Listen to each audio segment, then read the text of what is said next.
Hello, everyone. This is Patrice with the Positivity Corner.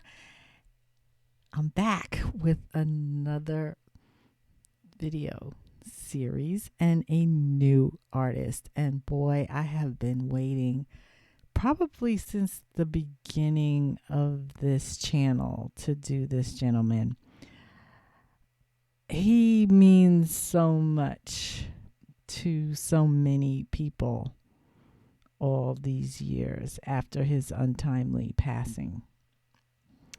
He's one of the architects of R&B soul as we know it. He's considered a musician's musician. He was a singer, a songwriter, played several instruments including the drums, the piano, and the guitar. He wrote and recorded in 1965 the iconic song Respect, which Aretha Franklin, of course, covered 2 years later in 1967 and made it an absolute classic. This gentleman wrote it. He's the one, the only, the iconic legend, Mr. Otis Redding. Oh, yeah. I'm going to enjoy this video series for sure. Otis Redding only had, I think, 5 or 6 albums in his very brief career. He started recording, I believe, in 1961. In 1967, Otis Redding was tragically killed in a plane crash at the age of 26 years old. He was with us for a brief period of time and then he was gone. We have those albums. There were at least, I think, 4 to 5 albums that were released posthumously after his death, and a ton of compilation albums, and in particular live recordings by him. If you don't know anything about Otis Redding, there's plenty to choose from as far as recordings go. But that voice, what a magnificent voice he had.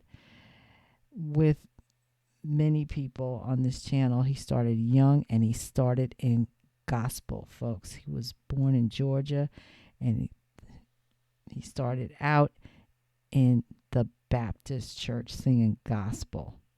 He even sang gospel on the radio as a young man. He sang in his school band as a teenager. He loved to sing. When he was a young man, still in his teens, he entered a talent contest locally, and he won 15 weeks in a row. He won. He was known locally as having the goods, as I like to say. I'm not sure if he came from a musical family, but he definitely had the singing gene, as I say so often on this channel. He had a unique voice, a strong voice, a powerful voice, a moving voice, just a fantastic voice, period. He was influenced by 2 artists in particular, both of whom are on this channel. Oh. How about that? One of them, of course, was the legendary Sam Cooke, who influenced just about everybody after his untimely death. And Little Richard. Sam Cooke was on an influence, of course, but Little Richard was a big influence on Otis Redding. Huge influence on him. And in the early 60s, Otis Redding actually worked briefly with Little Richard. And he said he was the biggest influence possibly on him that he ever had. Pretty good. I think Sam Cooke and Little Richard, they're pretty good influences as far as, R&B and soul and all of that. Of course, Little Richard, of course, is one of the architects of rock and roll. But the man has soul, you know what I'm saying? Otis Redding started to perform, locally. He got involved with several bands, eventually got a recording contract, cut a few records, didn't really chart much or very high. We're going up to 1962 now. Otis Redding was invited to do a session at Stax Records. He did the first cut. They said he sounded too much like Little Richard. To be fair, you know what? If that's your idol, 9 times out of 10, you're probably gonna sound like them, right? I'm assuming you're gonna sound like them. They did the second song, which I'm gonna play, and the rest is history, folks. This song is just brilliant. It's absolutely brilliant. This is from 1962.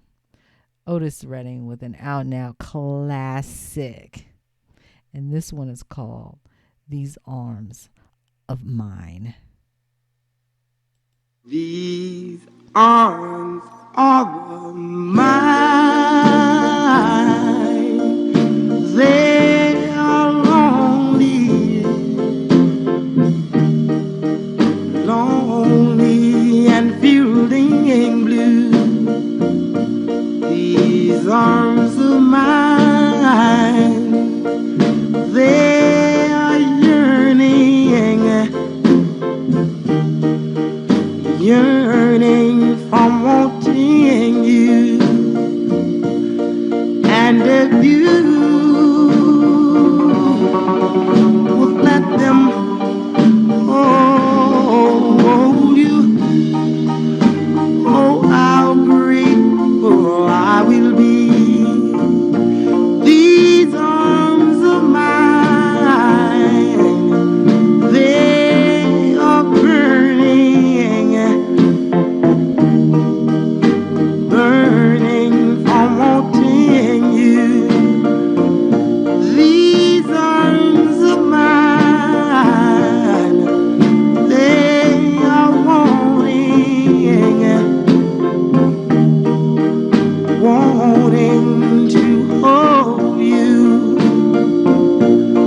And if you would let them hold you, oh, how grateful I will be.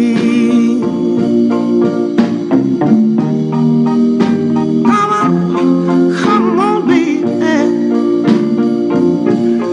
just be my little woman, just be my lover. Oh, I need me somebody, somebody to treat me right. Oh, I need your arms, loving arms to hold me tight. And I need your tender lips to hold me. Tell me when I'm right now, baby. Wow, what a tune, folks. That is from 1962. Otis Redding, "These Arms of Mine." Now, it didn't really do that well on the Billboard Hot 100, but it did crack the top 20 of the R&B chart. And eventually, "These Arms of Mine" sold 800,000 copies and made Otis Redding a force to be reckoned with in R&B soul. Good stuff right there, folks. Wow, I just love his voice. Mm, fantastic, fantastic voice. As always, this is Patrice with the Positivity Corner. Please like, click, share, subscribe, push the button, and join the party. I'll be back with a couple more from the iconic Otis Redding.